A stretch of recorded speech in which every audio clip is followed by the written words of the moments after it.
Welcome to It's Not What You Think with Mordy Levine, where we get to meet and talk to spiritual teachers from around the world. Our guests are from all walks of life, and we hear about how they got into spirituality and what motivates them to teach and how they navigate the world we all live in. This is episode 5, recorded on April 5th, 2021. My guest today is Arno Ilgner, an internationally known rock climber and coach of some of the top rock climbers in the world.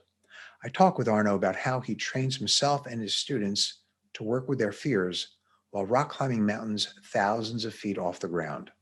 Personally, as a climber of 25 years, I loved hearing how he teaches step-by-step mental training to stay in the moment when fear arises. And although Bruce Lee and Don Juan couldn't be on today's podcast, their spirit certainly was as we talk about their experiences and teachings. Arno can be reached through his website, warriorsway.com. It's Not What You Think podcast is available on all streaming platforms, so please like, comment, share, or subscribe on your favorite platform. That support is enough to continue to allow us to produce this show. Our interviews are with people who may have opinions different from yours or mine, so while we keep an open mind, just remember, it's not what you think. Arno Ilgner distinguished himself as a pioneering rock climber in the 70s and the 80s when the top climbs were bold and he led many dangerous first ascents. Those experiences are the foundation for Arno's unique physical and mental training program, The Warrior's Way. And of course, you wrote a phenomenal and well-known book titled The Rock Warrior's Way. Much of what Arno's writings and teachings from a mental perspective incorporate the teachings of Don Juan, the spiritual teacher in Carlos Castaneda's books. Arno has helped thousands of students sharpen their awareness, focus attention, understand their athletic and life challenges within a coherent learning-based philosophy of intelligent risk-taking. Love that. Personally, I'm a rock climber for 25 years, have read Castaneda's book several times, and I'm honored and lucky to have found Arno about 9 years ago. And when it comes to dealing with fear, in most cases, life or death, situations, Arno, you are the real deal. Arno can be reached at his website, warriorsway.com, or arno@warriorsway.com. Hello, welcome to It's Not What You Think. How are you? I'm doing great, Morty. Thanks for having me. It's a thrill. So how was your week? Another week in the pandemic. How'd it go? It's been going how it's been going for the last year, just looking for creative ways to move forward within it, So it was great. The springtime here, it's beautiful. Things are blooming. So love it. Spring is good. Oh, yeah, I like it. Especially after winter, especially after this past winter. So I've read the Rock Warrior's Way several times. And whether you're a climber or not, in my mind, it's a must read for anyone interested in working with their fears. And of course, you also have a weekly blog. I get that email. Articles are authentic, powerful, applicable to daily life. So thank you for writing that and speaking authentically and showing us the way. So do you remember the very first time you realized that from a spiritual perspective, climbing was your path? Well, I was introduced to it when I was 18, just transitioning from high school into university, and was introduced to it there by a couple of friends. And I don't know if I thought of it as a spiritual path at the time, but it certainly resonated with me. And I think a spiritual path, or one component of it, could be when we actually feel in sync with the world around us. And so that really was a moment for me that you might say spoke to me about a direction that I needed to go. So maybe around 18.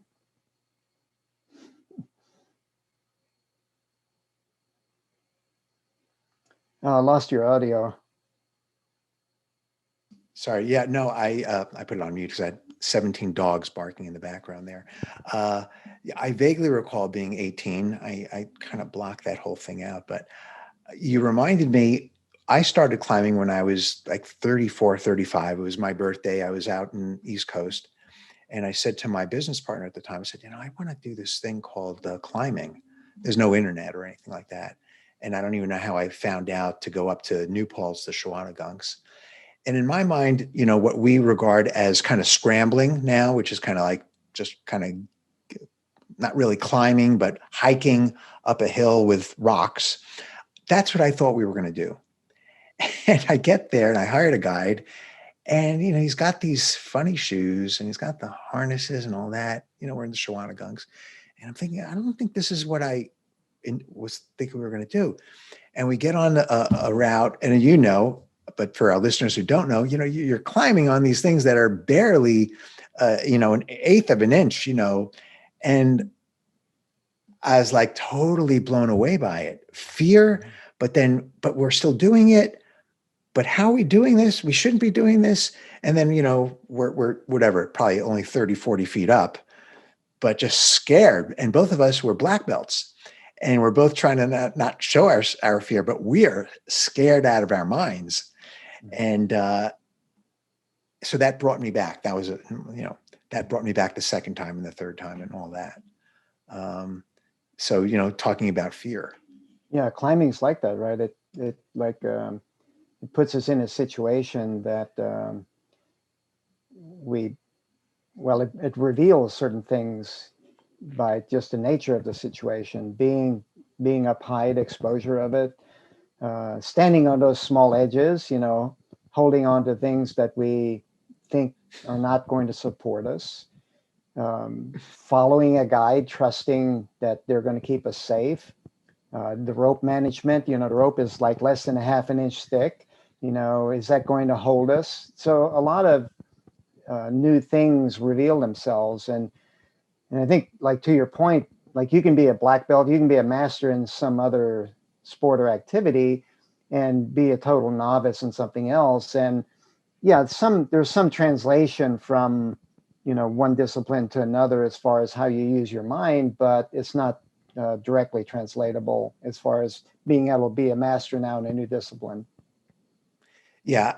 And it's funny because, the name of the podcast, it's not what you think. Well, when, like you said, you're looking at a hold and you're thinking like, well, I don't know if I don't think I could get up there. Or is that little narrow rope going to really well, the fact of the matter is that narrow rope can probably hold a car. But we have these thoughts in our mind of what could or should or is able to happen, which just really aren't true at the end of the day. And then we need a guide, or like someone like yourself, to say, hey, this is what's really going on here, regardless of what you may think. Absolutely.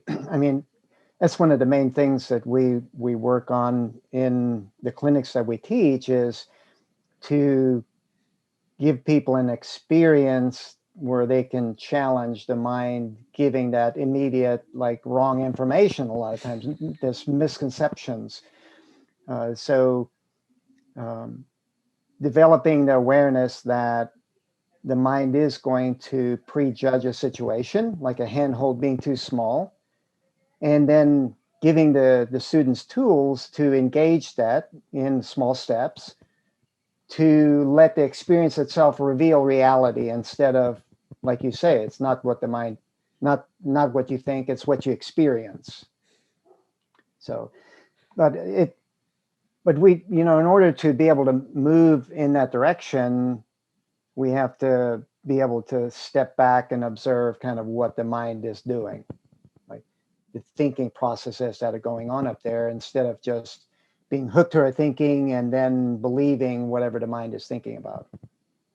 Yeah. So, the Warriors Way website says step-by-step mental training on motivation, risk assessment, focus, and addressing fear. In short, you help people overcome fear by seeing reality, and primarily in the climbing arena, but it's really applicable to any part of life. Mm-hmm. I remember reading at some point, maybe from I forgot his name, but reading some point that we think 50, 60,000 thoughts in a day. And you think, okay, well, that's an interesting fact. But the next fact was more interesting to me, was that 80 or 90% of those thoughts are the same as yesterday. So we have this thing telling us, convincing us, shoulda, woulda, coulda, what we should be believing about ourselves and about the world, which just may not be true. It's based on assumption or fear or misunderstanding. But then we keep it going the next day and the next day, the next day.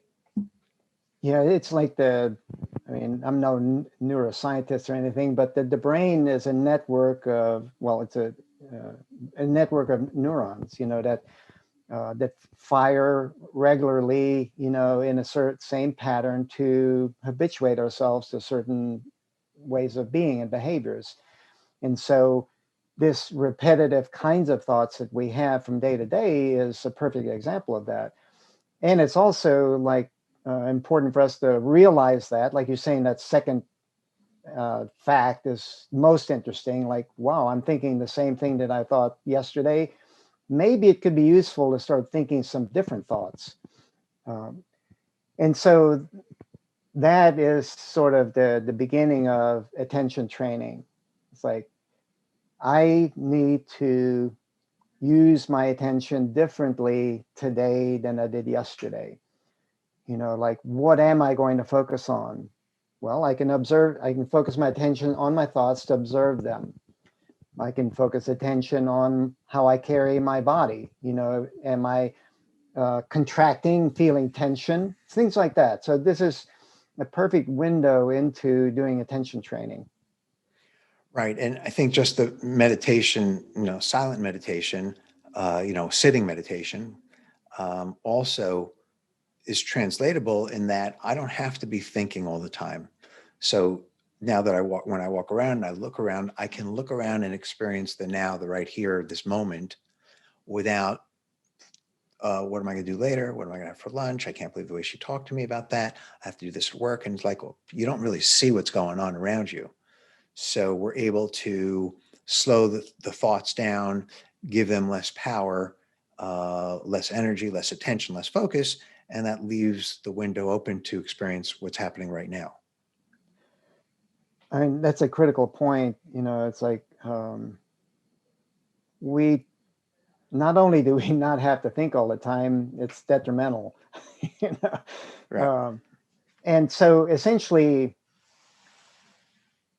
it's important to think critically when we need to think, when we plan or working, thinking through a creative project, whatever it might be.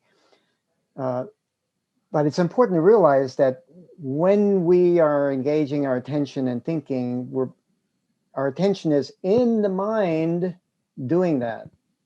And that means it's not going to be out in the world around us. So like what you're saying is like when you can actually engage your attention in what you can see, hear, like sense on your skin, and internally, and how you're feeling your breathing, expanded posture. That's the reality of the world of what's happening in the present moment. When our attention is in our mind, even when we're doing critical thinking, we're creating a virtual reality, so to speak. And yeah, from that virtual reality, if we've done critical thinking, we can then take action in the external world and put it into practice and create something. But a lot of the virtual reality that we create is just habitual thinking, some of those 60,000 thoughts you mentioned, that is the same thing we thought yesterday. And all we're doing is we're doing attention training unconsciously, making those networks of neurons stronger in ways that are not helpful. Yeah, that habituation is going in the wrong direction. And to break that habit is very difficult, especially the older you get, unless you implement some kind of training of the mind. Um, so, by the way, I think the name I was looking for was Deepak Chopra. I think he wrote something 20, 30 years ago about that. But anyways, so can you talk about the step-by-step methods you may use to reduce fear, or to teach someone how to reduce fear, or to get through fear, keeping in mind most of our listeners probably don't climb, but it'll give them a sense because I find your methodology to work for me. And it's totally in sync with being in reality, which is what I'm a Buddhist, which is what Buddhists like to look at. Mm-hmm. Yes, I can. It is important for training to be kind of step by step, and for those steps to be small enough to where they're actionable. And that it's important that over some period of time in that training that you actually start thinking and acting differently and using your attention differently. So for an example, in our basic falling and commitment clinic that we teach climbers, um, we know that the main shift that we want to make in the instruction is a shift in their primary motivation. Okay, so we know that we all have a tendency to be achievement motivated. Uh, and also there's another aspect to this, like motivated towards some future time when we can be comfortable. So it's not only just that we want to achieve goals in the future, we overvalue those, but we also seek comfort in the future. As quickly as possible.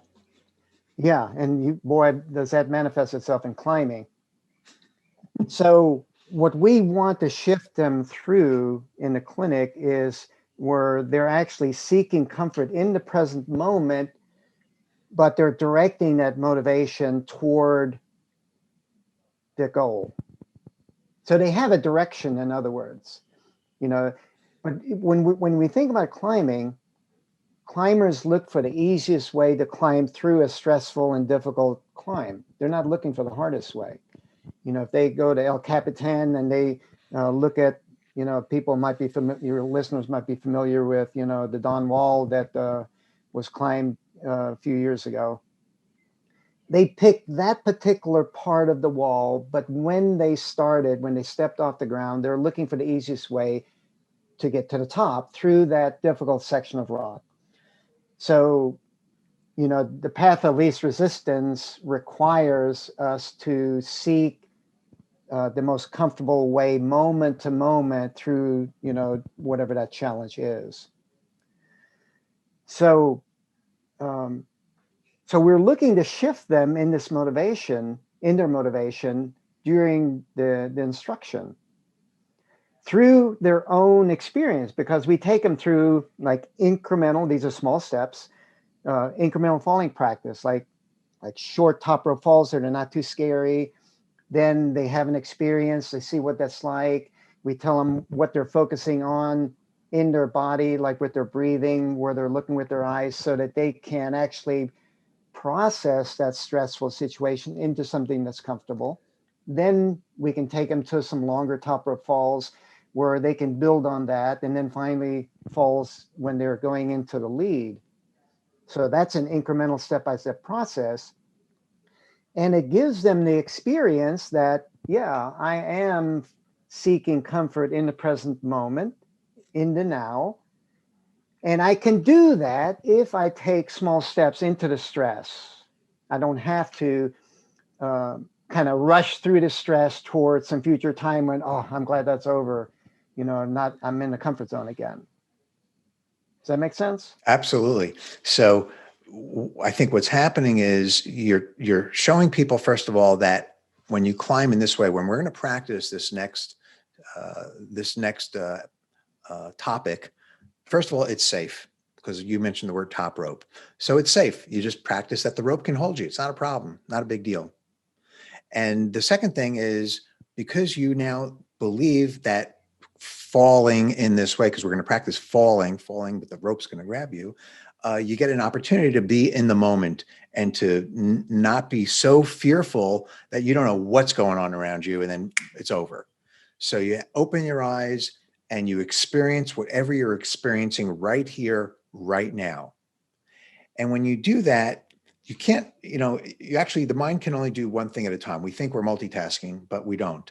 So if I'm in the moment right here, right now, I can't be thinking about lunch or about being fearful. So it sounds like we're training the people, to be here, right now, in the present moment, and experience whatever we're experiencing, which is a fall, which happens to be a safe fall. And then you progress through that incrementally, but keeping people hopefully in the moment while they're doing something. And if they're in the moment, truly in the moment, then they're not fearful, because you can't be both. And at the same time, they're training themselves to be in the moment and maybe make better decisions or to move better. It's probably not there because they're not deciding while they're climbing. They're just climbing. Feel free Yeah. to correct that. Well, we just to reiterate, we are doing attention training all the time. So when we take them through these incremental falling drills, we're helping them train their attention in the way that we feel is most helpful. Okay. And for it to be most helpful, it does need to be an amount of stress that they can actually process, right? That means be present for, pay attention to it, so you can know what's going on. If you don't know what's going on in that experience that you have, then you're not really learning it, right? And we also need to help them know exactly what they need to focus their attention on so that they can process that stress into comfort and learn. And so a simple example with something that you're doing, like falling, uh, that's you might say a body process or a body task. And all body tasks or body processes are, you focus on the very same things. So it might be climbing movement, or it might be climbing falling. You're focusing on your breath. You're focusing on where you're looking with your eyes. You're focusing on the level of tension and relaxation that you have in your body and your body posture, just how you're holding your body for that particular task.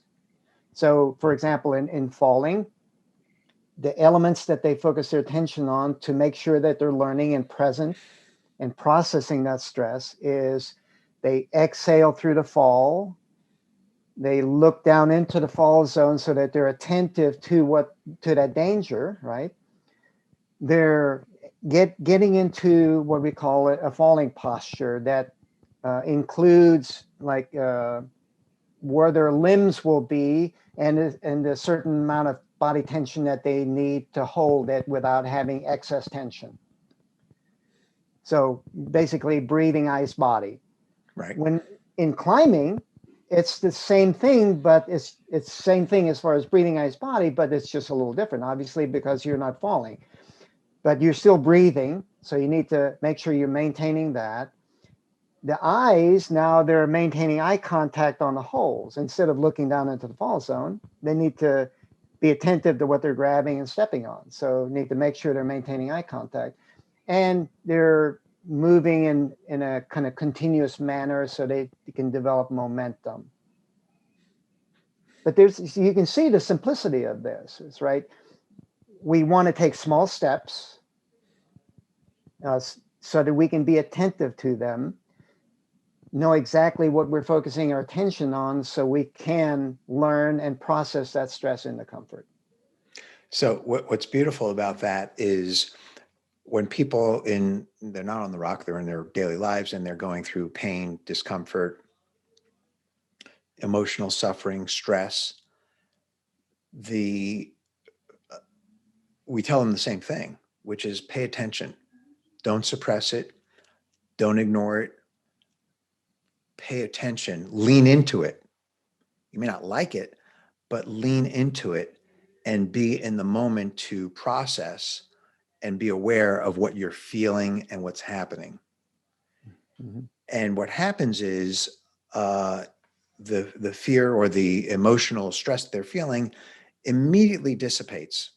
The problem doesn't go away. It's another story, but it immediately dissipates because they're in the moment. And when they're in the moment, typically what happens is 19 out of 20 times, it's not something they need to be stressed about. So that's a good thing. But that paying attention to what am I feeling right here, right now, is different than trying to solve the problem through brute force out of a lot of fear and a lot of stress. And then you still have to solve the problem, whatever's came up, or it may turn out that it's not really a problem at all, but you just thought it was a problem. Yes, or it's a problem that doesn't go away completely. Veterans suffering PTS, Mm-hmm. it's like they can, uh, uh, they can approach it thinking that I got to get rid of or get over this PTS before I can live a meaningful life. When in reality, uh, we can diminish, the effects of trauma and stressors, but it doesn't all go away. Like, we have been imprinted in our brain with the experiences of our past. And so those experiences don't totally go away, but we can do attention training to make new networks stronger and also develop awareness to change how we approach it, instead of thinking that we have to get rid of that problem and solve it once and for all, that we can actually live with it, in a way that is manageable.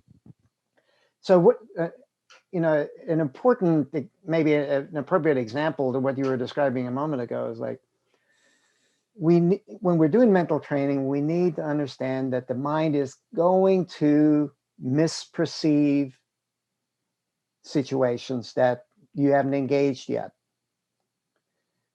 A simple example is in the falling practice. Again, when we do it with climbers, we say, okay, I want you to look down into the fall zone. And they go, well, isn't that scary? Like, isn't that going to be scary? Like, I don't look down because I know it's going to make me more afraid. So their mind has this preconception that looking down, literally facing your fear, is going to make the situation worse. What they experience when they're actually doing it in small increments and looking down is that it's less scary.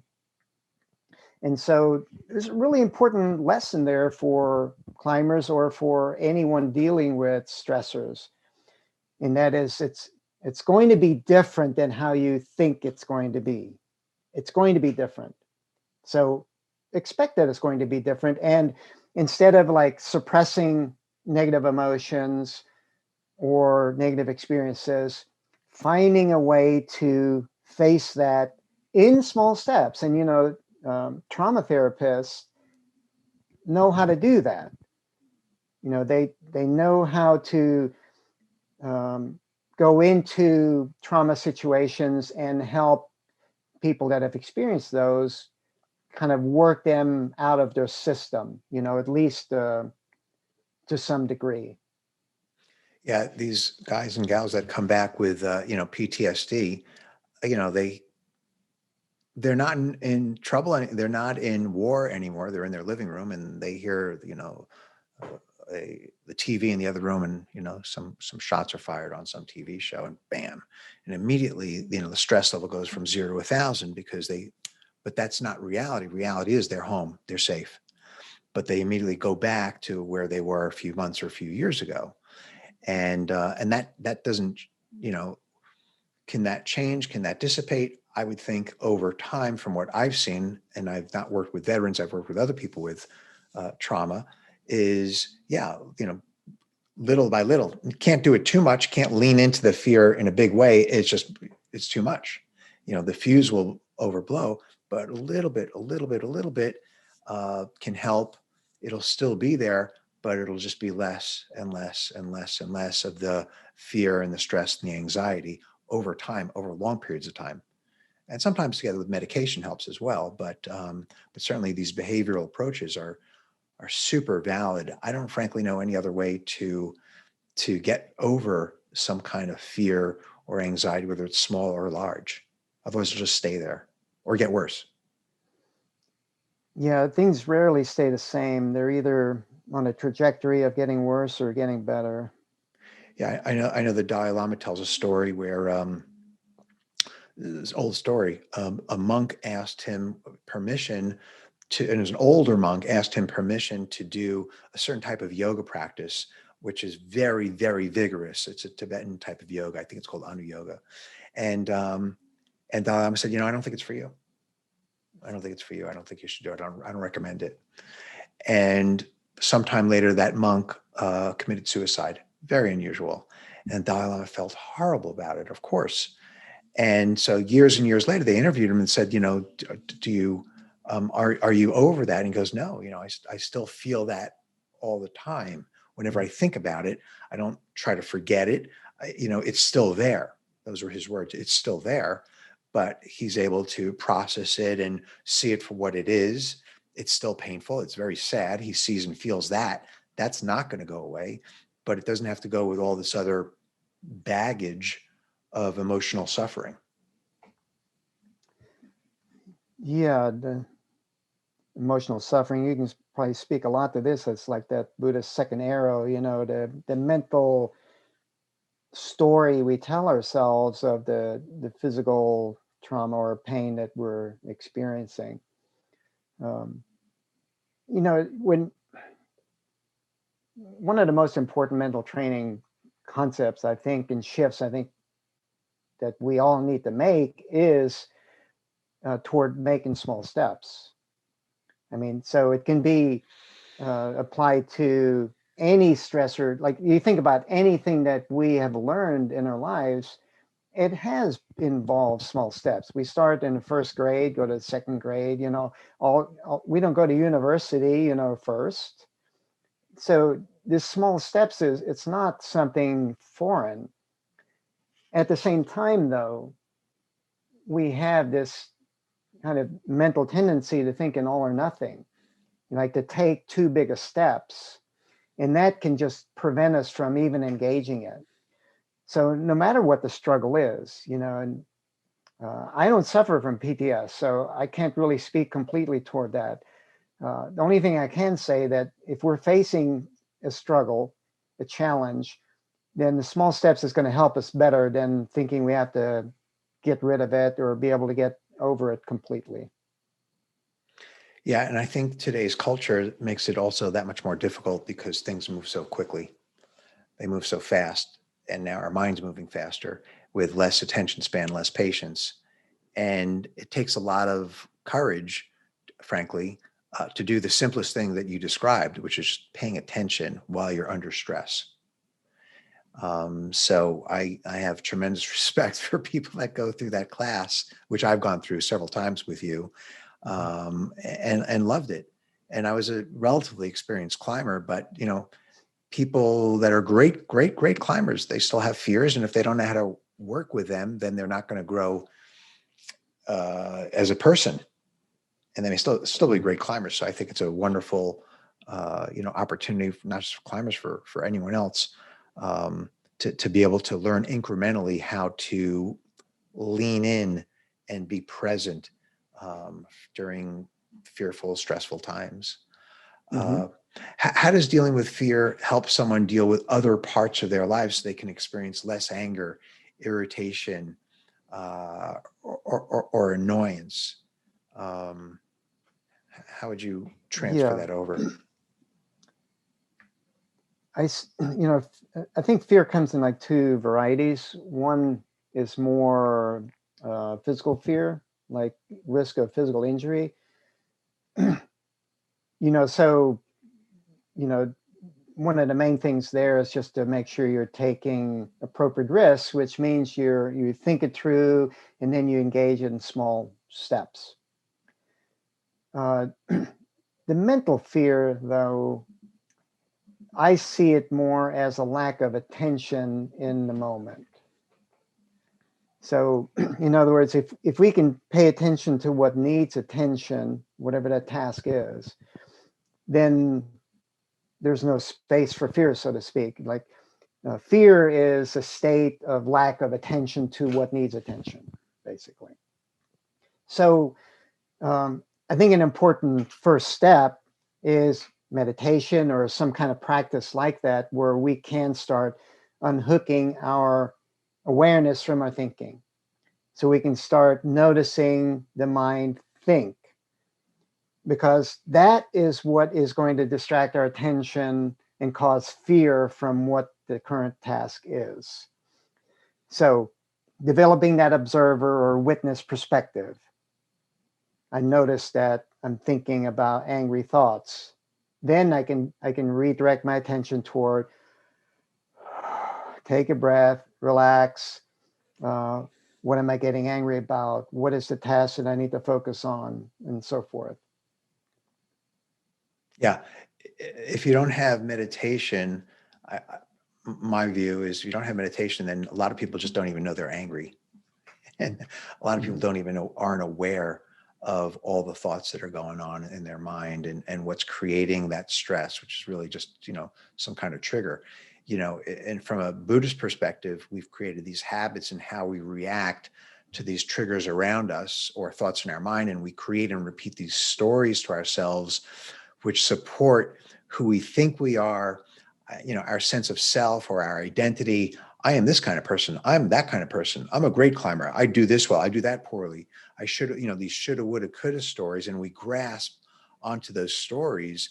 And the greater the grasping, or the more importance we give that self that we're creating, then the more suffering and emotional pain we're going to have when things just don't go the way we think they should be going.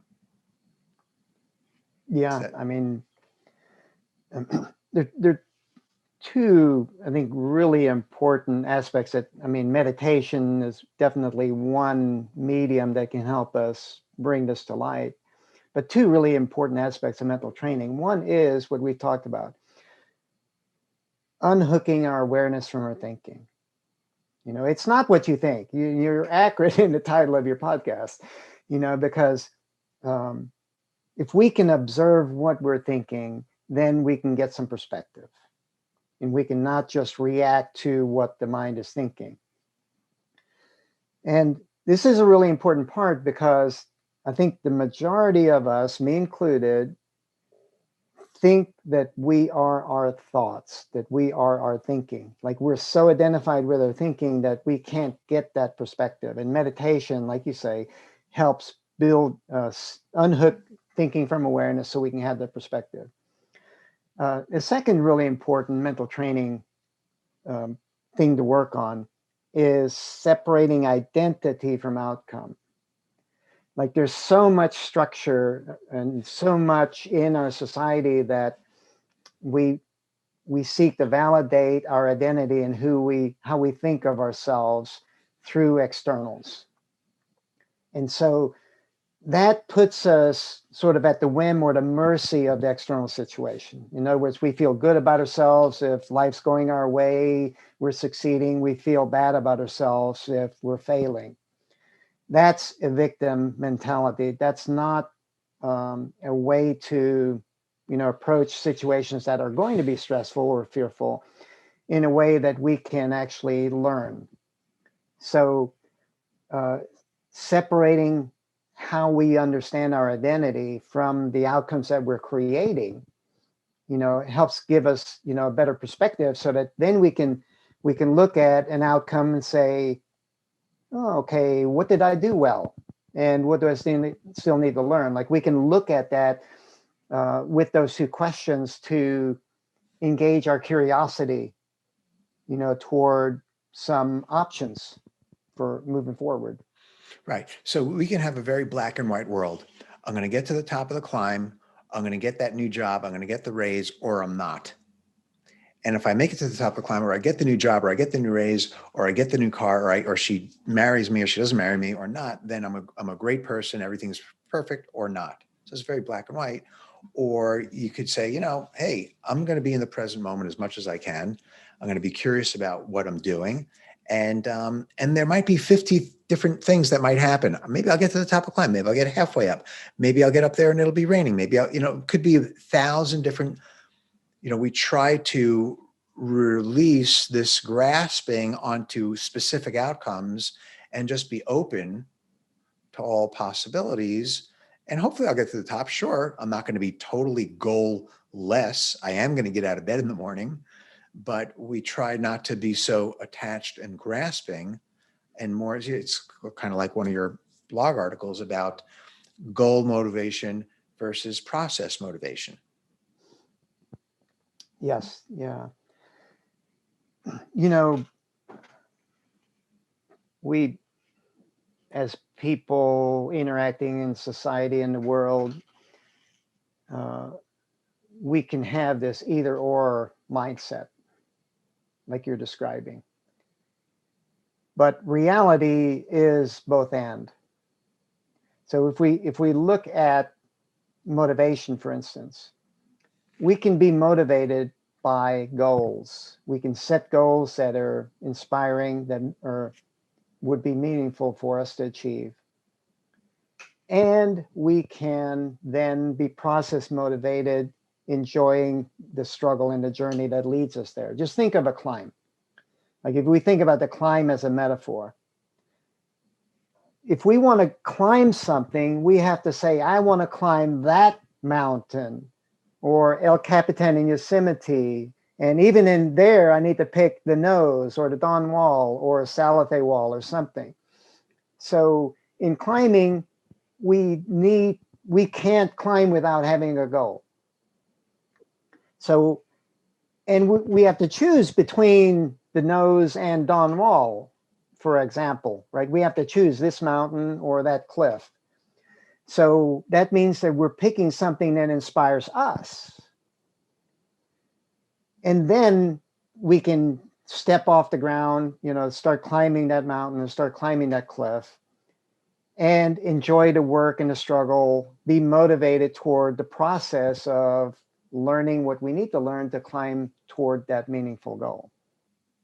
So it's a both end situation. Mm-hmm. And I think we get into a lot of misunderstandings with each other because we see the world in an either or kind of way. Yeah, I'm either going to make it to the top or not. Yeah, all or nothing. That and then we end up. Well, if we look at a climb, and it's like similar in difficulty or easier than what we've done before, we say, "Oh, I think I can do it," and so we'll get on it. But if it's like maybe at or above, then we can get overwhelmed, right? Because it looks like we're thinking about how stressful it's going to be, and we don't take any action. But do you think about that? It's like if our level of experience is at a certain point, and we're looking in an all or nothing kind of way, we're going to stay in our comfort zone. Like our ability below that level, because we're allowing our minds to say, I think I can do that, and then we engage something that is in our comfort zone again. So we're not really learning that much. But if we see it as like just engaging it in little steps, then we're willing to get on something that is similar difficulty as before or even harder. And an important part of this is we can decide halfway up that wall that, it's too hard. I need to get on something easier and learn some other skills. Or this climb just isn't like inspiring to me anymore. You might see it from afar and say, like, I used to want to climb like some 8,000 meter peak like Everest. Well, I never ended up doing that. And I ended up not really climbing a lot of mountains. I'm a rock climber. That's what I really enjoyed. So the mountains that I have climbed, I've enjoyed, to a certain extent, but a lot of it was more like steep hiking. Like what you're describing, what you were expecting going to the gunks. Right. So the experience of those small steps of engaging it reveals to us what we've thought of before.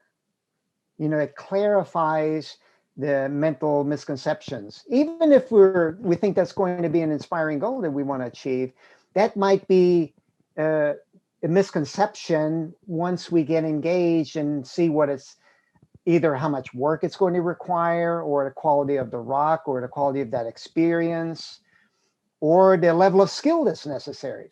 There could be a lot of things that the experience itself reveals that helps us course correct. Yeah, it reminds me of, I'm pretty sure it was Mark Twain who said, it's not what you don't know that gets you in trouble. It's what you know that just ain't so. Right, yeah. What you think you know. That Right. just, yeah, I just love, every time I think about that, I go, oh God, so true. Mm-hmm. When we talk about fear, I'm reminded of a story by, I don't know if we talked about this when we first spoke, last week, but there's a great Lama named Tsokni Rinpoche. Rinpoche means precious teacher, and he comes from a family of Lamas, and he was crossing a glass bridge in China with his students. Did I share this story with you? No, no, Oh, you really? didn't. Okay, new one. And a great, really, truly a great Lama, comes from a great family of Lamas, and they're crossing this glass bridge, and there's hundreds of people crossing it, every moment, every day, whatever. And as soon as he gets onto it with his students, he finds himself on his knees in panic, Mm-hmm. Full blown panic. And then, he gets up and, inches at a time, he's gripping and all that, and, makes his way across. But he coined a phrase as a result of that experience: real, but not true. Real, but not true, which is, hey, that experience that he had, that was real. That was real fear. Absolutely. But it wasn't true.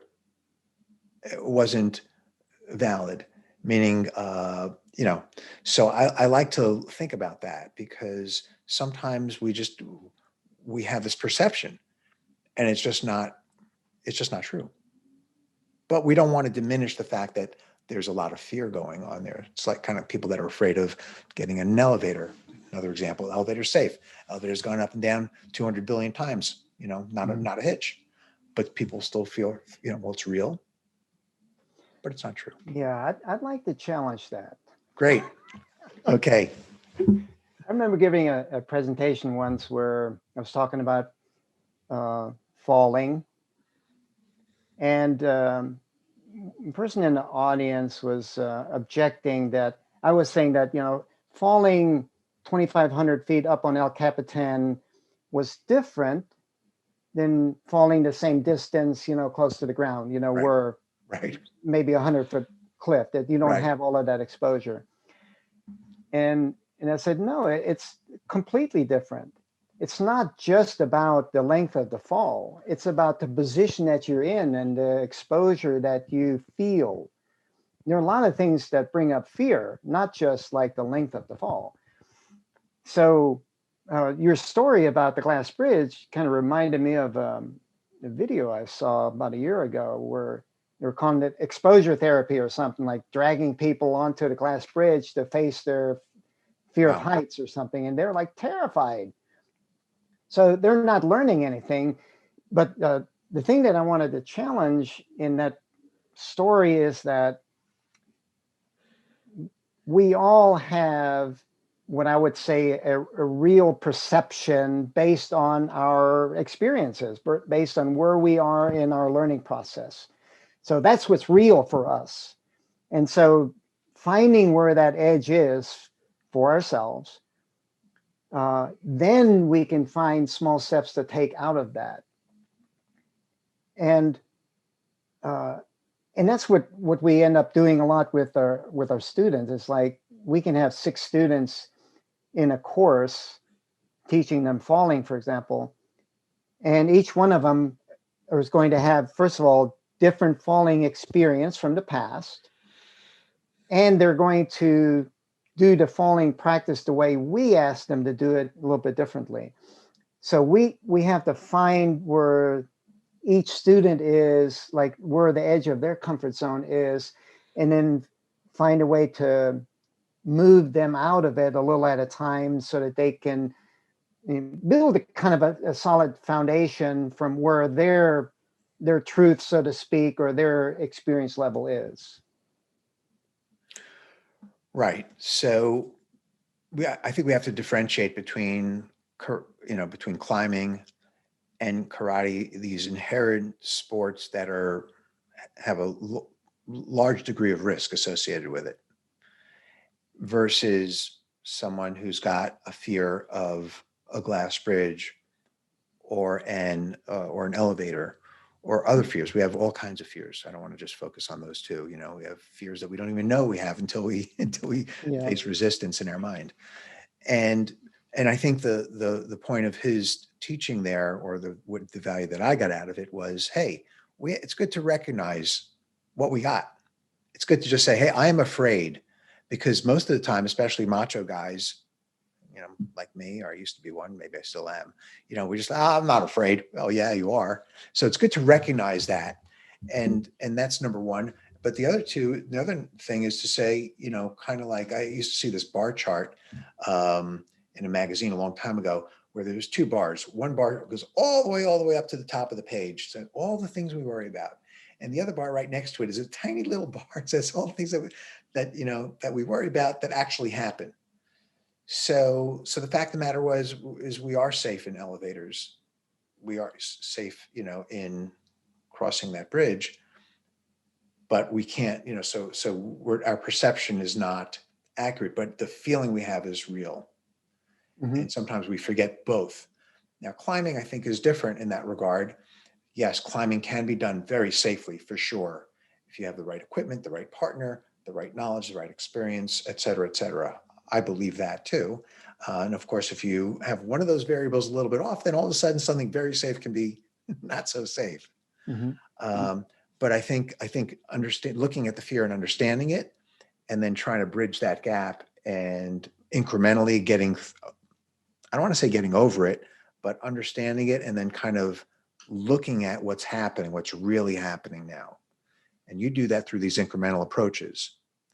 And Tsoknyi Rinpoche could have done that as well, but I don't think he knew he was afraid of glass bridges until it happened.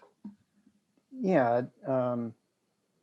Acknowledging that we're afraid, and that if it is a safe situation, like it's a bridge or it's an elevator, that can be a starting point. It's an intellectual starting point. Okay, so we have a saying in the Warrior's Way: you know something when you experience it, not before.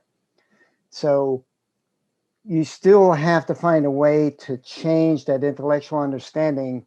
Oh, it's an elevator, I'm safe, to small steps of experience, so that you can kind of integrate that or embody it, you might say.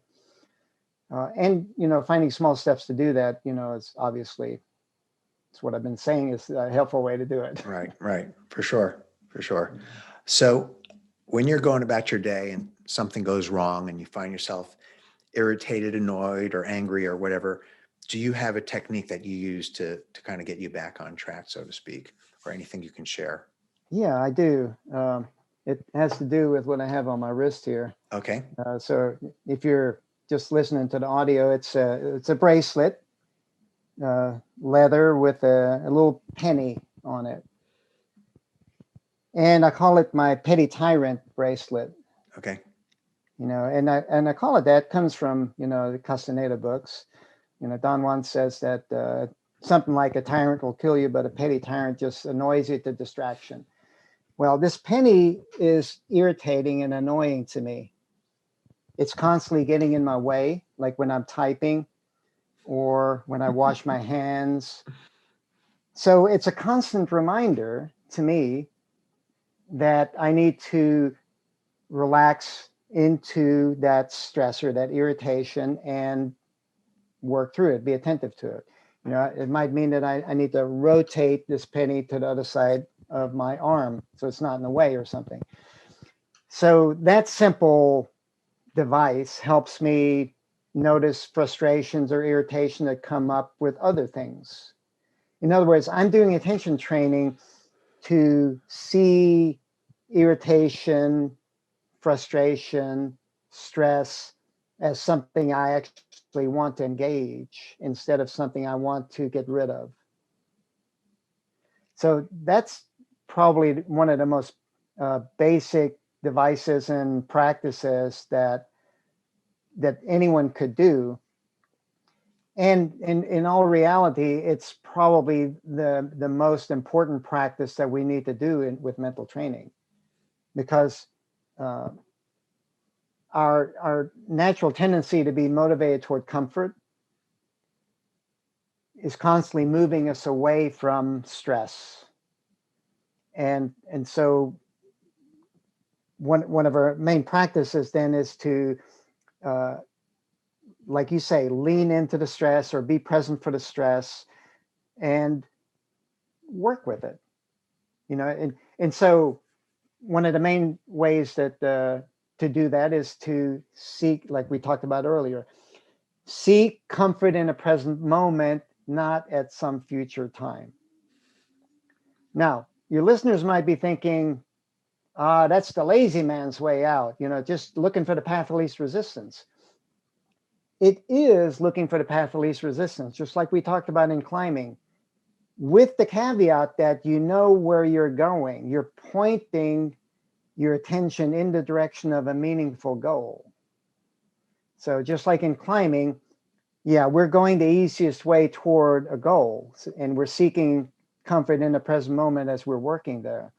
The same in regular life. If I have a goal of, let's say, self-actualization, I want to realize my full potential, then I'm pointing my comfort-based motivation in the direction of that, so that I see that the stressors that I'm dealing with moment to moment are giving me the opportunities to learn so that I can self-actualize my potential.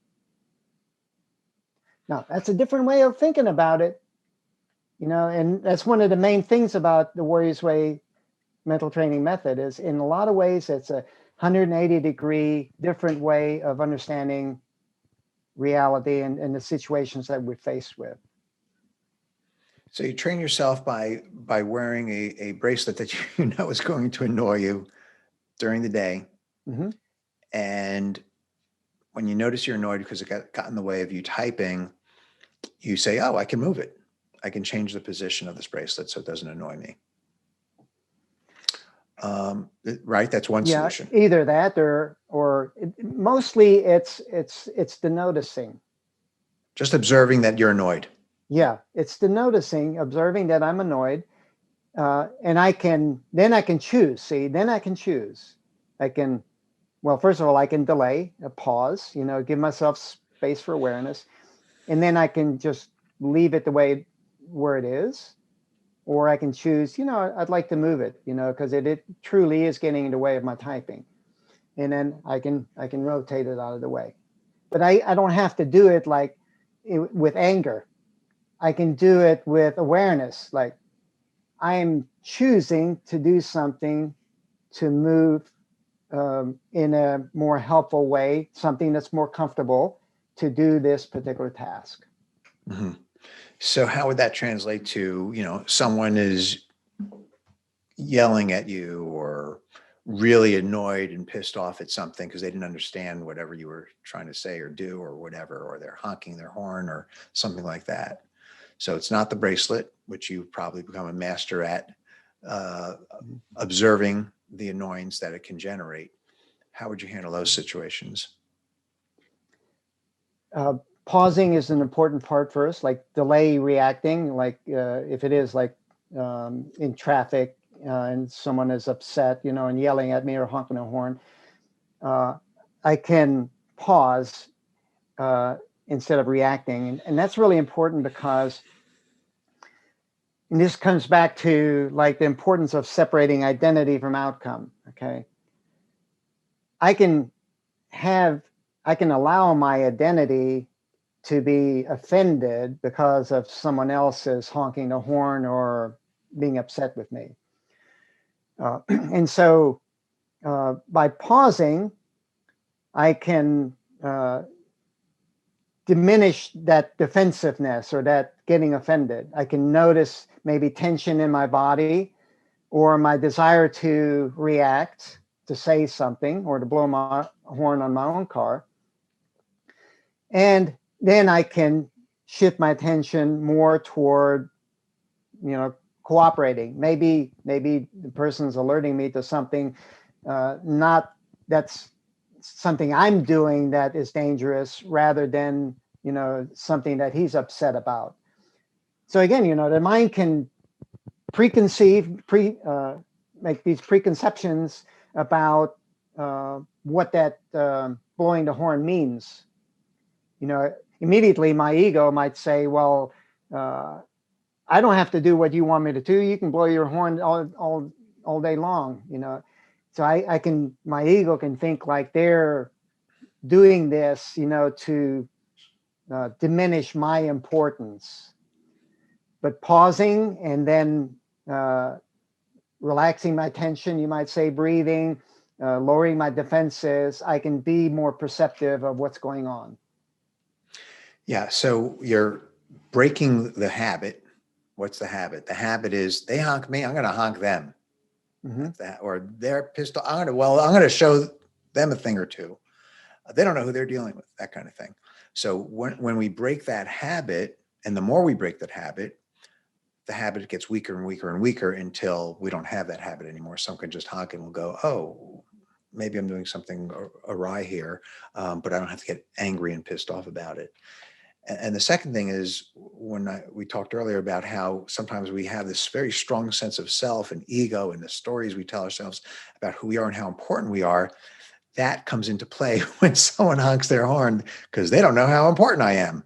Mm-hmm. And the greater that grasping to the self, the greater the upset when someone does that kind of thing. So it's good for me to notice when I get gripped like that, oh, that's my ego. I don't care about them. Maybe I'm doing something right or wrong. I don't know. But the greater upset we get, the greater the habit, the bigger the grasping to support this self-identity.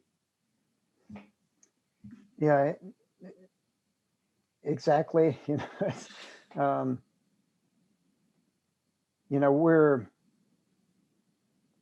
we're driving down interstate or we're interacting with a loved one, it's not a solo endeavor. Like, we exist in relationships, and so if we're doing this attention training, like we've been talking about, we actually can shift defensive reactions toward curiosity. Mm-hmm. It's like someone honks the horn and we're actually curious about what's going on. So when we can do that, curiosity and attention training, if we're doing it in the way we're describing, helps us connect to the relationships that make up our day. If we're commuting, then we're in relationship with all of those other cars that are also on the interstate. If we're having an argument or a conversation with someone, we're interacting in a relationship. And so that interaction, it's like you have parts that, in order for relationships to work, they need to come together so that the whole is more than the sum of the parts. So all of those cars going down the interstate, they have to actually, it's not just like 1,000 cars. Right.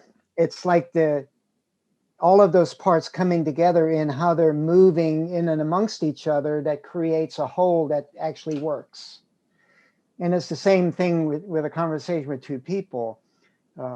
It's not just me and the other person, but it's how we're interacting and how we're listening to each other, how we're, sharing difficult topics in kind ways that actually makes for a connected relationship that ends up being more than the sum of two people in that relationship. Agreed. So who are your heroes, alive or dead? Climbing or non-climbing, doesn't matter. Heroes.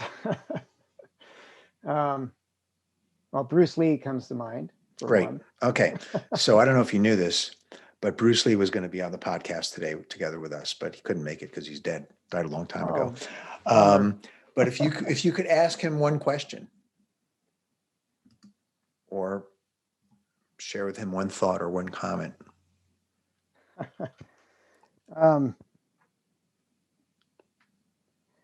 He was, there are individuals like him that are just masters of a certain discipline, and the authenticity that can come out, of when we show up to be our authentic selves, that really can demonstrate a lot of mastery in something, like leading the way in something. And I really feel like, the way he did martial arts and his mastery of it was just exemplary. Um, of course, his personality. I've read some, some biographies of his, and yeah, we all have a dark side. He had certainly dark side. I think there can be a lot of ego behind wanting to drive ourselves toward that perfection. I've experienced that myself, and it's taken the last 10 years to really look at my own ego to diminish its impact, because it's one of the main things that we're teaching this material is to separate identity from outcomes so that we can uh, shift the focus away from ourselves.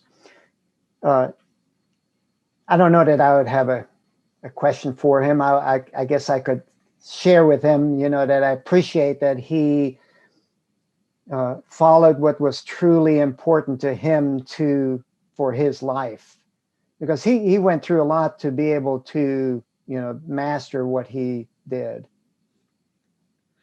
Yeah, he didn't, he didn't start off easy. He started off, if you recall, I think he was like a secondary role on the Green Hornet.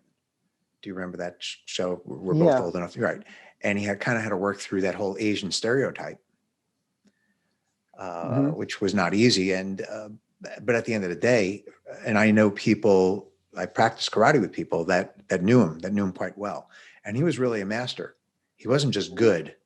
He wasn't just very good. He was a real master. So it's unfortunate he's not with us today, but I mean, I'm sure it's unfortunate he's not with us on the podcast is what I meant. Right. Yeah. Anyways, his journey started in China already. He had to learn English. He had to come and go to school here and start martial arts studios. It's a long road.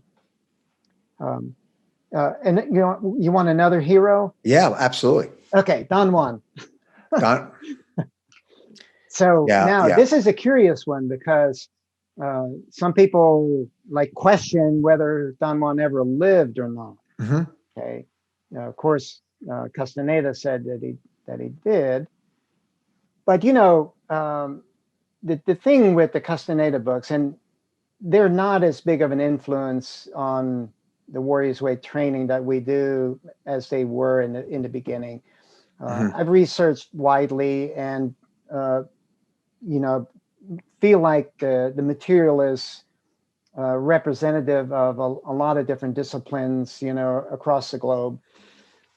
But the thing that I really appreciate about the Castaneda books, and Don Juan in particular, is that there's something about it that you can, at least I could sense that there was value in what he was saying, even if I didn't completely understand it. And I've actually just gone through and read all of his, 8 initial books again recently with someone I'm working with. And I've gotten a lot more out of them during the second read, 25 years or 30 years later. Right. Having gone through and researched a lot of other disciplines, so just really admired that wisdom tradition that Castaneda revealed, and through Don Juan, it meant a lot to me, and I learned a lot from it, and still learning a lot from it. Yeah, I believe that he did exist, and I know there's some people that say he didn't. Why didn't you have him on the podcast? Right, I should have had him with Bruce Lee. So, but at the end of the day, it makes no difference to me whatsoever. Zero difference whether he was a real person or an archetype. The value of the what he had to offer, much more so than Carlos had to offer. Carlos was kind of like a bumbling guy. Thank God he wrote these books, but he was kind of like bumbling around, always questioning, not really understanding. But Don Juan, he was the real deal. And I'm always thinking in my mind, even like you said, 20, 25 years later, of some of the things 30 years later, of some of the things that he said and taught. So I think there's tremendous value to them. There was one thought in particular that comes into mind. He talks a lot about personal power.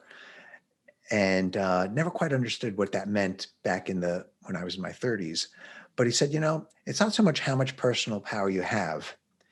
It's that whatever amount of personal power you have, as long as you can trust it. And that was just so important to me to understand that, because the amount of personal power you have is more tied into probably ego.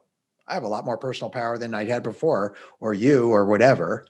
And it's very dualistic. I have it, I don't have it, as opposed to just, hey, whatever you got, it doesn't really matter as long as you can trust it, meaning as long as you're just okay with it or at present moment with it. Yeah, Carlos Castaneda was like, Don Juan just like berated him so much for being over intellectualizing things. Right. So being able to trust your personal power, trust is built on experience. So Don Juan was constantly telling Carlos, like, basically get out of your head and, pay attention to this experience, but yeah, personal power is like our ability to use our attention. That's the way we understand it. It's like, how well can you decide on a task, focus your attention on it toward completion? That's being that's being powerful, in that personal way. It's not power over other people or an ego type of power. It's just like, how effectively can you interact in the stressor that you're experiencing?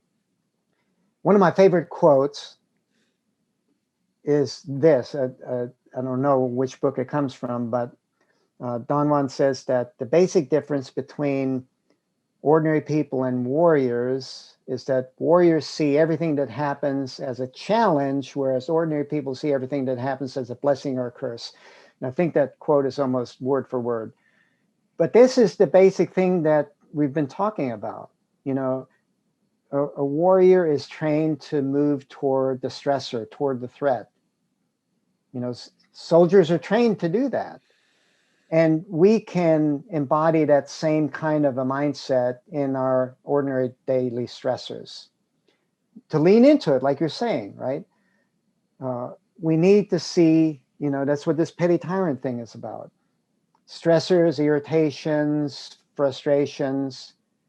It's just, it's the nature of the world for there to be stress and struggle.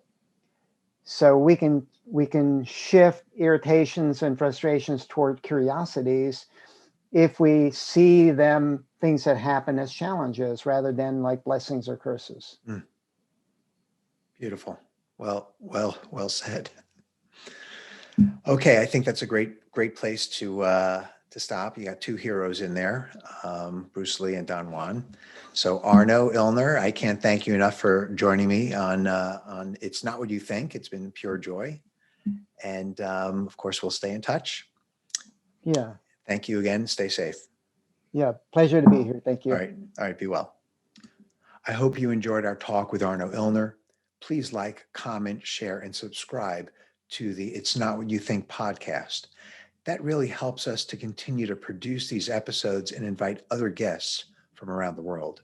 If you have any questions, comments, or concerns, or would like to hear any specific guests on the podcast, please share my email, mordylevine@gmail.com, or visit mordylevine.com. Remember, it's not what you think.